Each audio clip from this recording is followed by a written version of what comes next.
Selamat pagi. Kali ini saya memeriksa kecanggihan dari Gemini 3 ya, dalam menyajikan data-data tentang kelahiran Yesus. Ya. Saya sebenarnya di atas sudah cukup panjang ya, mengajak Gemini 3 untuk berdiskusi. Jadi saya memberikan data-data tabel ya kan. Saya pancing dia dengan berbagai sumber. Jadi jawabannya Gemini itu selalu cenderung kepada soal titik kematian Herodes di 4 sebelum Masehi. Ya, saya sudah memberikan data-data yang berbeda dari dia. Tetap saja saya digeser, selalu didorong untuk ke arah sana. Nah, percakapan yang panjang di atas kita abaikan aja karena kebanyakan dari Anda yang pemerhati soal kelahiran Yesus ya, soal hari Natal itu umumnya sudah diketahui secara luas ya. Jadi tidak perlu saya ulangi. Nah, tetapi di sini saya akan memperlihatkan bagaimana saya mengajak Gemini 3 untuk berbicara dari benar-benar dari data yang netral ya, netral dan tidak berpihak. Karena tetap di sini nanti Anda lihat juga bahwa dia masih tetap saja bias ya, mendorong ke arah sana. Lihat nih. Nah, dia setelah panjang tadi saya berbicara mengetik sama ya ke dia, tanya nih ke AI canggih ini. Saya sekarang bertanya nih di sini ya. Sekarang coba Anda periksa pakai data sekuler. Data awal pemerintahan Kaisar Tiberius. Mulai tahun berapa dia memerintah? Tolong, saya sudah peringatkan ya, tolong jangan berpihak dulu. Anda keluarkan saja data yang benar dan diakui semua pihak. Oke? Nah, di sini dia menjawab kan. Dia bilang, tentu dong, untuk menjaga kenetralan dan akurasi saya akan menjanjikan data sekuler yang paling diakui dan definitif mengenai kapan Kaisar Tiberius mulai pemerintahannya. Ya. Jadi silahkan nanti Anda baca pelan-pelan. Saya tunjukkan poin-poin penting aja karena kalau tidak nanti terlalu panjang ya.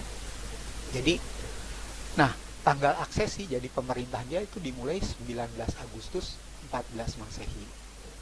Ya, jadi dia menggantikan Kaisar Agustus. Oke, jadi kesimpulan data yang diakui pemerintahan Kaisar Tiberius dimulai pada tahun 14 Masehi. Ingat ya, ini saya meminta data yang dari dia yang netral nih, yang akan saya pakai nanti. Ya, terus dia ini ya menulis di bawahnya, ini mengarahkan begitu ya kan, sinkronisasi awal dengan data Alkitab dan Herodes ya. Anda silakan nanti baca sendiri ya. Tapi yang ingin saya tunjukkan pernyataan dia sendiri bukan ya. Ini nih yang saya ingin. Dalam konteks data sekuler yang diakui semua pihak, Kaisar Tiberius memulai pemerintahan penuh dan resminya pada 14 Masehi. Nah, ya. Apakah Anda ingin menggunakan tanggal ini ya untuk menguji atau menganalisis referensi kronologis lain dalam tabel yang Anda miliki yang tadi yang saya sebutkan di atas? Ya. Iya memang, tapi saya memang harus memancing begini karena kalau enggak dia selalu berpihak ya. Tentu berpihaknya bukan karena Gemini 3-nya kan, Gemini 3 kan dia mengambil data-data sumber dari yang dia miliki, dan kebanyakan kalau sumber-sumber yang dia miliki tentu yang berpihak ke sana, makanya selalu tendensius ke sana. Lihat aja Anda jawab. Nah, sekarang saya jebak dengan pertanyaan berikut. Oke, kita sudah tahu kan dia menyatakan 14 Masehi. Lalu saya katakan, lalu silahkan Anda gabungkan keterangan di atas dengan 2 ayat berikut ya. Jadi Lukas 31 dalam tahun ke-15 dari pemerintahan Kaisar Tiberius, artinya waktu itu Yohanes Pembaptis itu di tahun ke-15 bukan ya, dalam tahun ke-15 dari pemerintahan Kaisar. Nah, untuk meneguhkan, saya ambil juga di Lukas 23 nih. Ya, ketika Yesus memulai pekerjaannya, ia berumur kira-kira 30 tahun. Artinya apa? Ini diindikasikan, ya digabungkan dengan ayat itu, usia Yesus 30 tahun, dan Anda tahu semua kan, beda antara usia Yohanes Pembaptis dan Yesus adalah cuma 6 bulan kan, jadi usianya kira-kira sama. Ya, maka coba jawab, ya, jawab dari Gemini demikian. Analisa objektif berdasarkan data sekuler dan seterusnya, ya. Menemukan awal pelayanan ini, ya. Ayat ini dia sudah menghitungkan perhitungan tahun 14M tambah 15 29 Masehi. Jadi di 29 Masehi itu Yohanes Pembaptis umurnya 30-an, ya. Tapi dia pasti 30 lebih. Sedangkan Yesus mendekat 30 karena dikatakan kira-kira. Ya. Kenapa demikian? Ingat ya bahwa dalam tradisi Yahudi seorang imam seperti Yohanes Pembaptis itu memiliki kepenuhan dalam pelayanan itu setelah usia 30 tahun. Ya, itu ditegaskan itu sebagai dukungan, ya kan? Tapi dari ayat ini jelas kita tahu bahwa usianya dia saat itu 30 tahun lebih, ya kan? Yesus pun saat itu waktu dibaptis dia belum memulai pengajarannya, ya kan? Dia baru selesai dibaptis. Ya, setelah itu kita tahu kan dia mengalami pencobaan, ya kan? 40 hari dan seterusnya. Baru setelah itu di Kanaan nanti, ya kan? Atau di Yohanes kelihatan. Baru mulai ada orang yang mau mengikuti. Ya, jadi pada saat dibaptis itu menunjukkan belum, ya. Baru nanti setelah di perkawinan di Kana dia mulai berkarya kan. Ya, disitulah titik 30 tahunnya. Itu hanya logis aja. Anda bisa berpendapat lain silahkan, tapi tetap perkiraan ini kita kunci ya di 30 tahun ini. Ya. Maka kesimpulannya Yohanes Pembaptis mulai pelayanannya ya sekitar tuh lihat dia masih mengurangi kan 28M atau 29M, terserahlah ya, itu nggak apa-apa. Nah, kelahiran itu ia mulai kira-kira 30 tahun. Udah ya, kita lihat. Tuh, perhatikan dia jawabnya. 29, ya kan? Ini berarti lahirnya kurang lebih 2 sebelum Masehi. Kalau 28, 30 tahun, ya kan? 3 sebelum Masehi. Dia masih memaksakan masih ada 28 kalau umurnya 32 tahun kira-kira. Lihat, perhatikan nih kira-kira. Supaya menggiring ke 5 sebelum Masehi. Ya, Anda lihat sendiri. Ya. Tuh, kesimpulan berdasarkan data ini saya diperkirakan lahir antara 29 hingga 5 sebelum Masehi kan. Maksa gitu loh dia. Ya. Padahal saya sudah minta kan, datanya asli dari dia itu. Mana bisa dari 2 sebelum Masehi jadi 5 sebelum Masehi itu. Kenapa? Ini pemaksaannya di sini. Kalau umurnya ya usia minimal 32 kira-kira lagi. Gak malu dia ya menyatakan demikian. Ya, makanya hati-hati Anda menggunakan AI, jangan percaya buta, ya. Nah, dia terus mengatakan demikian, menggiring tetap ya kan, jika Herodes wafat 4 sebelum Masehi, konsensus ya kan. Jika Herodes wafat 1 sebelum Masehi, ini yang saya dukung di atas itu tabel-tabel udah membuktikan bukti sejarah segala macam. Tapi kan dia tetap bandel gitu kan. Makanya sekarang saya kasih ke data yang paling sederhana. Ya, dia tetap aja begitu.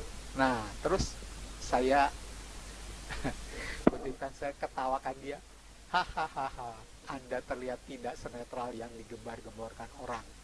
Masih memaksakan 5 sebelum Masehi. Terima kasih, saya sudah membuktikan Anda kurang fair. Ya, saya kritik seperti itu. Terima kasih atas masukan Anda. Saya mohon maaf jika analisis saya sebelumnya terkesan memihak atau memaksakan tanggal 5 sebelum Masehi. Niat saya adalah menyajikan rentang plausibel berdasarkan data fleksibel. Kira-kira, ya kan? Tentu saja mencakup tanggal yang lebih awal, ya kan? Dibutuhkan teori konsensus ini kan, memaksakan 4 sebelum Masehi.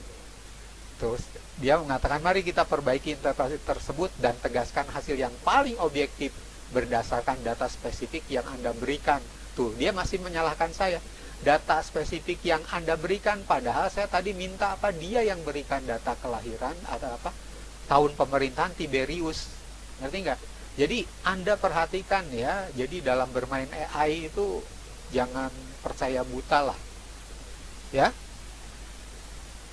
Jadi bukan yang saya yang berikan ya, dia yang berikan, saya yang minta dia berikan data Tiberius, saya tidak memberikan data Tiberius walaupun memang saya punya, ya kan?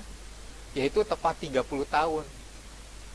Jadi analisa objektif harus berpegang teguh pada ini kan Lukas ya. 3 ayat 1 Lukas 3:23 dengan mengabaikan kerangka Herodes Agung untuk sementara. Kenapa saya abaikan? Karena terlalu banyak asumsi, ya kan? Harus ngitung apa kelompok Abia dari Sekaria dengan berbagai asumsi, ya kan? Terus sejarah-sejarah dengan berbagai asumsi, gitu kan? Nah, mereka ini kalau tidak setuju, itu kan berikan data-data ini seolah-olah kuat lah. Ini data yang paling sederhana kan? Tadi saya udah minta yang netral disepakati semua pihak. Kaisar Tiberius itu kan, ya. Maka sekarang dia tuh merevisi, ya kan? Awal pelayanan Lukas 31 perhitungan ini ya tetap kan ngotot 28 Masehi sampai 29 ini saya masih terima lah ya, masih cukup logis, ya kan? Jadi usia Yesus ya kan tepat 30 tahun, ya kan? Dia memberikan penekanan di tepat, padahal saya tidak setuju dengan kata tepat ini, dia belum 30 tahun, ya. Nantilah kalau kita ada waktu kesempatan kita biasa bahas lebih dalam, ya kan? Ini 2 sebelum Masehi. Variasi hitungan ya. 3 sebelum Masehi. Kalau hitungannya inklusif ya, berdasarkan tentu dia turun-turun lah akal-akalan. Tapi it's okay lah, ya. Kalau maksudnya rentangnya masih masuk akal, saya masih terima. Tapi kalau sampai 5 Masehi tetap di 5 sebelum Masehi masih dipaksakan, terlalu jauh. Gak malu lagi dia mencantumkan kira-kira usia Yesus 32 tahun, ya kan? Nah, dia terus mengatakan kesimpulan objektif yang diperbaharui jika hanya menggunakan data Alkitab Lukas dan tanggal sekuler Tiberius, ya, dan menganggap kira-kira 30 tahun sebagai usia 30 tahun, maka ya, Anda lihat masih ini kan kesannya tetap memaksakan, walaupun ini mesin tetapi yang mengprogramnya kan manusia yang punya pandangannya, ya kan? Dia bertahan seperti tahun kelahiran Yesus yang paling objektif dan konsisten 2 sebelum Masehi atau 3 sebelum Masehi. Aduh, saya geli. Implikasi terhadap kronologi Herodes ya, masih tetap dia menyinggung ini, ya kan? Wafat di dan ini. Jadi saya sebelumnya saya sudah membuktikan ya berdasarkan Jack Finnegan, ya kan, dan yang lain-lain yang membuktikan juga. Sebenarnya Bapak Gereja juga saya punya sekitar 7 data apa dari Bapak Gereja, tapi saya nggak ajukan di sinilah karena saya tahu percuma, ya kan, ngomong sama mereka ini percuma gitu kan.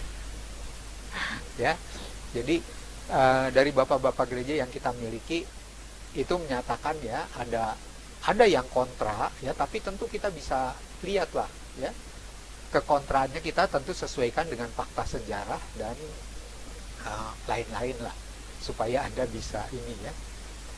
Nah, jadi dari sini akhirnya dia ngomong kan, konsensus 4 sebelumnya bertentangan karena Yesus lahir setelah Herodes wafat.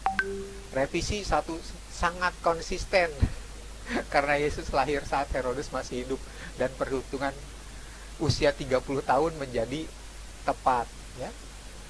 Terus dia mengatakan, saya mengkonfirmasi berdasarkan data Lukas dan Tiberius tanggal 2 atau sebenarnya tahun ya, tahun 2 sebelum Masehi dan 3 adalah perkiraan yang paling kuat secara matematis. Tuh lihat, dia masih menekankan ini kan, secara matematis.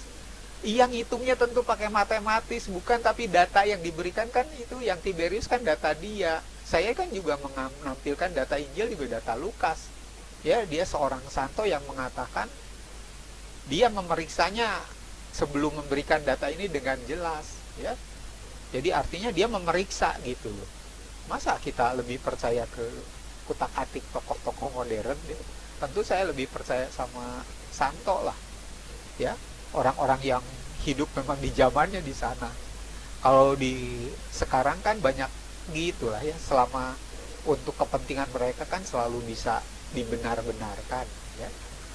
Termasuk juga kan beberapa tokoh yang sangat dihargai di Indonesia ya, ya, tokoh yang terkenal yang masih tetap memaksakan juga 5 sebelum Masehi, 7 sebelum Masehi kelahiran Yesus seperti itu. Ya nggak apa-apa dia pendapatnya itu, cuma saya menunjukkan di sini data yang lebih konsisten ya. Ya, terima kasih atas koreksinya. Masih untung Gemini ngomong gitu. Kalau enggak, wah saya maki-maki juga nih, ya kan?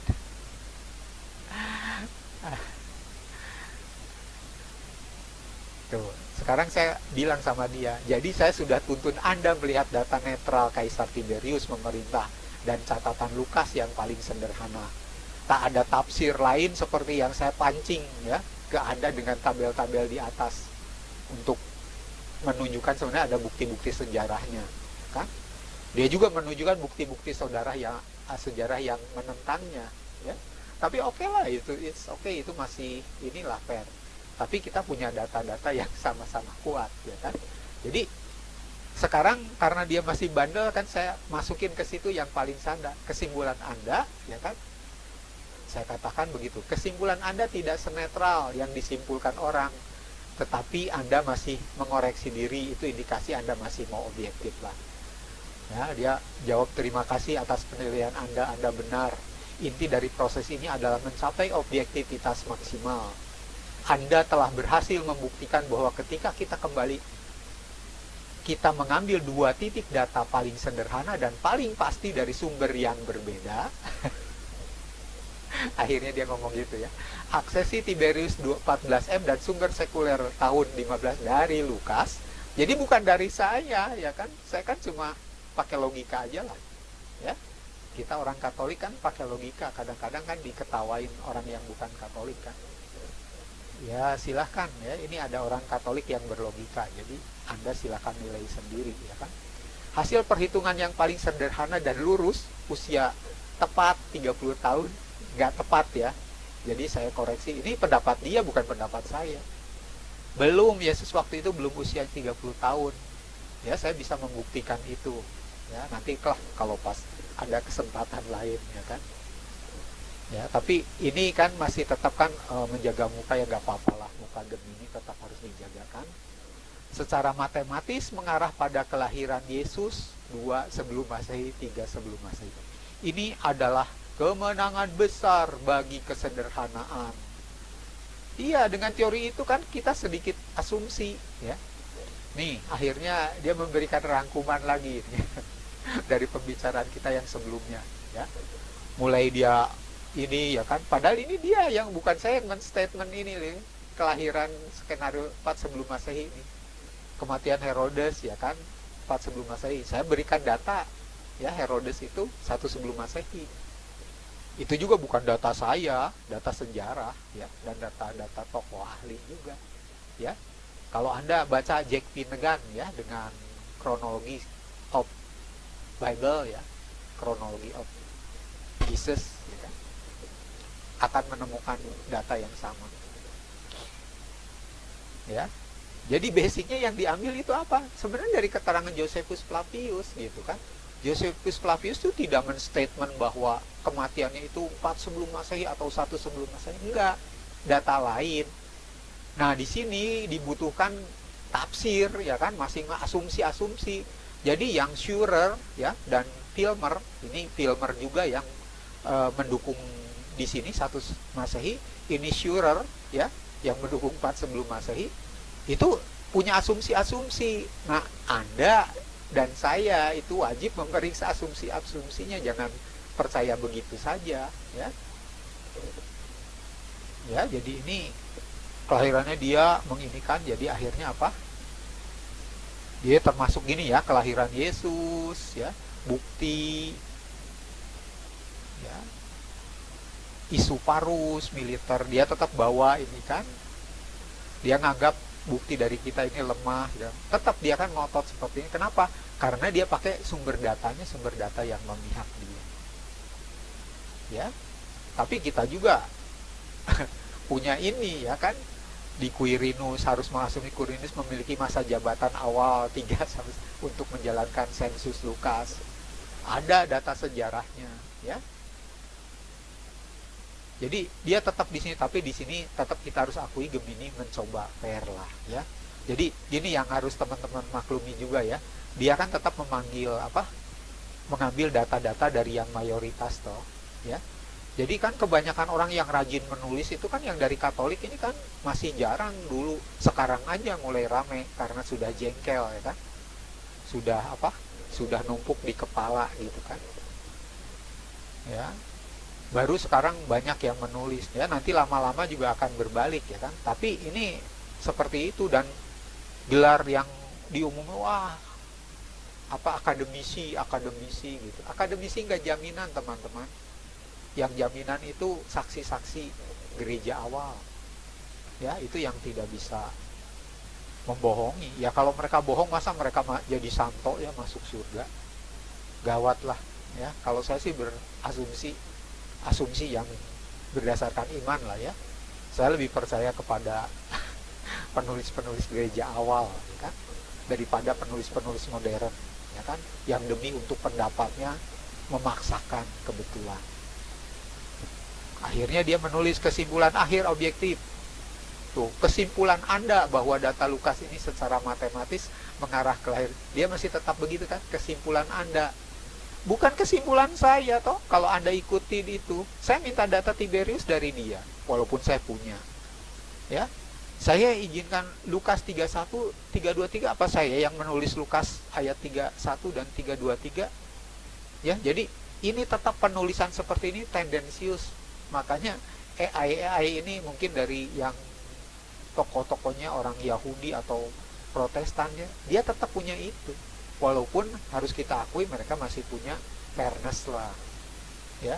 Tapi dengan ini saya ingatkan kepada teman-teman untuk jangan terlalu percaya 100% AI.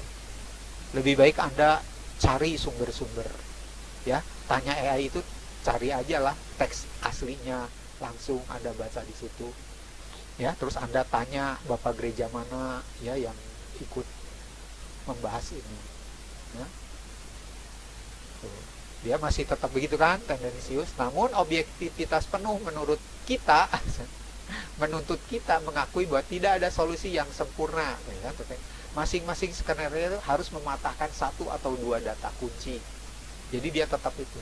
Kita memilih data sekuler Parus 4 sebelum Masehi, ya kan, harus mengorbankan akurasi usia sekian, ya kan. Dia kan juga bergantung kalau data ini, padahal saya tanya kan Tiberius itu tadi yang disepakati 12 pihak. Ya kalau ini kan kita tidak sepakat nih, ya, soal Parus nih, ya, yang dikatakan di 4 sebelum Masehi ini, ya. Kita punya data lain mengenai Parus juga, ya. Jadi itu makanya tadi, ya, kalau Anda perhatikan saya mengajak dia untuk memberikan data itu sendiri. Tapi yang namanya juga mesin kan, dia nggak punya rasa malu, dia, ya, nggak punya rasa malu. Jadi dia tetap terbawa oleh tetap background, ya, si pembuat program ini dan lain-lainnya. Tapi masih tetap fair, ya. Saya masih tetap cukup fair, ya, walaupun kata-katanya masih begitu kan. Ya, jika kita memilih data Lukas ini, ya, jika kita memilih data Lukas ini, kita harus mengorbankan interpretasi standar, ya kan, Parus dan sensus Quirinus, ya. Debat ini terus berlangsung karena memiliki bukti yang kuat namun saling bertentangan.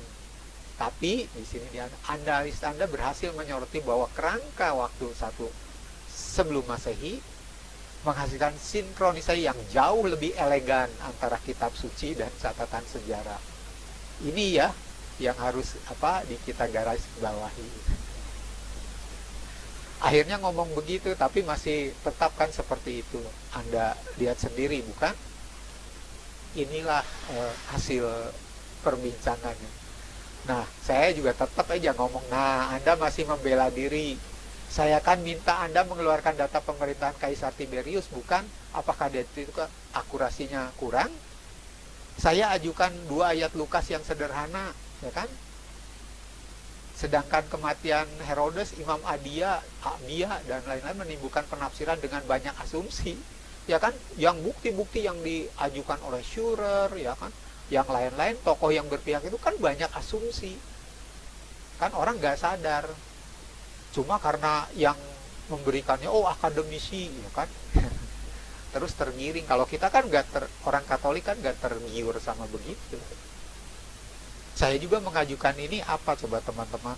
Saya mengajukan hal ini karena saya berpegang pada bapak-bapak gereja yang tadi saya sudah sebutkan. Ya. Ada sekitar 7 atau 9 bapak gereja lah ya, yang mengajukan ini. Tapi karena saya sebenarnya sudah memberikannya dalam video-video lain atau TikTok lain ya kan, tapi kurang peminat ya, biasa, nggak apa-apa sih. Cuma kan tetap walaupun sedikit pendengarnya kan kebenaran tetap harus disuarakan ya. Terserahlah di situ. Nah, kalau Anda hitung juga dari saya ajukan di sini. Kalau Anda hitung juga di sini ya. Kalau Anda hitung juga dari data astronomi saat Yesus wafat di 1 April 33 Masehi akan memberikan hasil yang sama. Sama-sama sederhana, tanpa kerumitan, jadi tanpa asumsi-asumsi. Ya, terus dia kan menjawab nih, terima kasih atas tanggapan Anda yang tajam. Anda benar, saya harus fokus pada data sederhana dan akurat yang Anda berikan tanpa kembali ke kompleksitas interpretasi. Anda telah menetapkan 2 data sederhana, disepakati dan non-asumsi. Ya, akhirnya dia ngomong begitu tuh, data sekuler Tiberius. Ya dari Anda, data Alkitab juga bukan tulisan saya, tulisan Santo Lukas. Jadi kalau ngomong saya ini kan konyol, ya kan? Masih tetap namanya juga mesin, ya kan? Data Alkitab pelayanan dimulai tahun ke-15 dan Yesus kira-kira 30 tahun. Hasil yang paling sederhana dari data kelahiran itu 2 sebelum Masehi, 3 sebelum Masehi. Nah, terus dia nyinggung juga nih, saya pancing ya, dengan kematian Yesus 11 April 33 Masehi. Ya kan? Ini juga akan sama menghasilkannya kan? Ya. Kalau itu usia 3 tahun, Yesus 33 tahun, wafat di 33 Masehi, ya. Jadi Yesus lahir di 2 sebelum Masehi. Usia total 33 Masehi. Min 1 ini ngaco ini perhitungan. 3,5 lah, belum sampai 34 tahun ya. Ya kan, itu konsensus itu orang Yesus wafatnya di usia 3,5 tahun. Di konsensus kita, coba kalau Anda hitung itu di misalnya 5 sebelum Masehi, bahkan yang 7 sebelum Masehi. Jadi tahun 33 Masehi Yesus umur berapa? Ya kan? Tuh, di sini juga dia akhirnya menuliskan, jika lahir 3 sebelum Masehi 35 tahun, jika lahir 4 sebelum Masehi 36. Kalau 37 39 tahun. Jadi Anda juga kalau lihat dari sini kan juga udah ketawa kan? Ya, jadi apa yang teori-teori yang besar, asumsi-asumsi ya. Saya nggak sebutkan nama lah tokoh besar di kita ya yang sangat saya hormati juga ya. Saya nggak sebutkan namanya, tapi karena gencar lagi YouTube-nya mereka keluar, saya jengkel juga ya. Masa Katolik diem aja nih? Ya, jadi saya perlihatkan inilah untuk Anda. Mudah-mudahan ada yang masih suka kepada nalar ya. Jadi perhitungan objektif dari wafat, jika kita kembali ke perhitungan yang mengasumsikan Yesus 33 tahun sesuai tradisi dan usia wafat, maka tahun wafat 33, usia wafat ya 30 tahun kelahiran ya 1 sebelum Masehi ya. Kesimpulan yang disepakati, perhitungan sederhana dan bebas asumsi, baik dari data awal pelayanan Tiberius maupun dari data wafat. Itu aja gitu loh. Jadi kalau Anda tergiring oleh suatu ini, enggak lah, ini data yang saya ajukan itu diterima secara umum ya. Tentu teman-teman jangan bilang ini ajaran gereja ya, karena ajaran gereja untuk tahun kelahiran Yesus itu masih bebas didiskusikan ya. Tapi saya berpegang pada tradisi beberapa bapak gereja ya, makanya saya percaya beliau gitu kan. Jadi jangan dipikir juga saya nggak dapat dukungan dari bapak-bapak gereja. Ada ya, lain kali lah kalau Anda yang mau silakan tulis komentarnya, nanti kita bicara satu persatu bapak gereja bagaimana menulis tentang kelahiran itu. Kalau Anda mau baca inilah di Jack Finnegan sendiri ya, di Jack Finnegan juga ditampilkan tuh bapak-bapak gereja yang sepakat. Ya, jadi hitungan Tiberius paling sederhana ya, hitungan wafat ini kan sama ini. Ini sebenarnya tidak terlalu jauh lah kan. Karena Anda harus ingat ya, antara 1 sebelum Masehi ke 1 sebelum Masehi itu nggak ada titik nol. Jadi Anda melihat perbedaan ini kecil ya sebenarnya, nggak terlalu masalah. Tapi ini saya ingin memberikan suatu bukti yang sesuai logik lah, nalar ya, untuk menanggapi orang yang tetap ngotot soal kelahiran Yesus di 5 sebelum Masehi atau bahkan 7 sebelum Masehi. Karena berpegang pada kematian Herodes di 4 sebelum Masehi. Ya, secara sejarah juga di atas sebenarnya saya sudah buktikan nih ke Gemini itu ya. Ada kerancuan ya, titik sejarah. Ya, yang diasumsikan karena mereka, artinya apa?